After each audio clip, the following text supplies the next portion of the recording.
خۆشەویستان ئەچینە لای هەواڵێکی دیکەمان بە خۆشحاڵیەوەی ئێستا ئەبینین کە فیلمی کوردی پێشکەوتنێکی زۆری بەخۆیەوە بینیوە کە ئەمەش ئەگەڕێتەوە بۆ ئەوەی کە دەرهێنەری زۆر بەتوانامان هەیە سیناریۆی زۆر باش بۆ فیلمەکان دانن با ناوەڕۆکێکی زۆر باشەوە.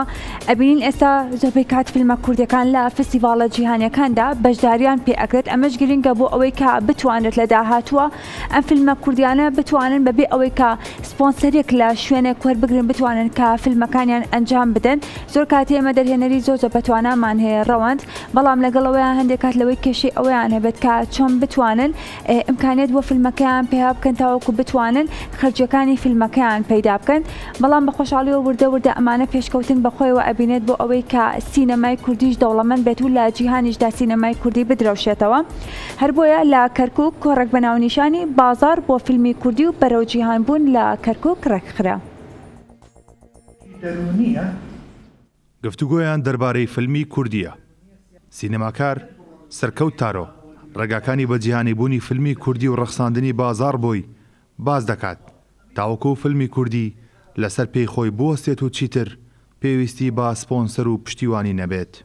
بەخۆی ببەستێت ئابووری خاوەنی ئابووری تایبەتی خۆی بێت.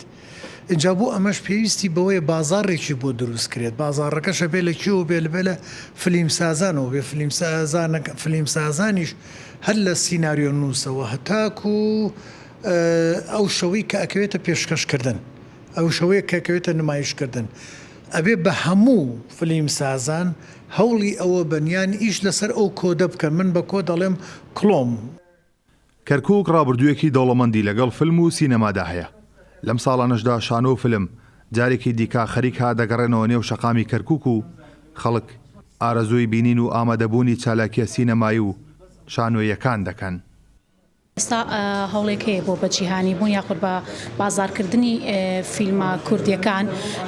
ئەمانوی باسی بکەن کە تا چەند پێویستە ئەم بەرهەمە سینەمایانە کورد تەنها خۆی بینەری نەبێ، بەڵکو بیانەکانش بچێتە پلاتفۆرمە جیهانەکان و ئەم فیلمانە لەوێش نمایش بکە. بۆیە پرسێکی گرنگە و جێ ڕەزامەندی ئامادەبوانش بوو کە کۆمەڵی ڕۆشنبیری و هونەرمەند لە کەرکووک و لە شارەکانی دیکەی کوردستانیشەوە لێرە ئامادە. پێمان باش بوو بابەتە سینەمایەکە کە کەرکووک بەڵبەندی سینەما بووە.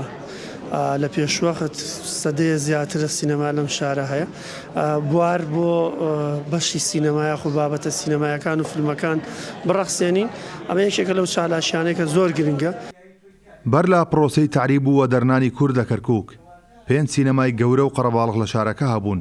ئێستاش ئامانجی سینەماکار و فیلمساز و شانۆکاران ئەوەیە خەڵک لەگەڵ بەرهەمەکانیان ئاشنا بکەنەوە و بیان کەن بە دۆستی هەمیشەیی.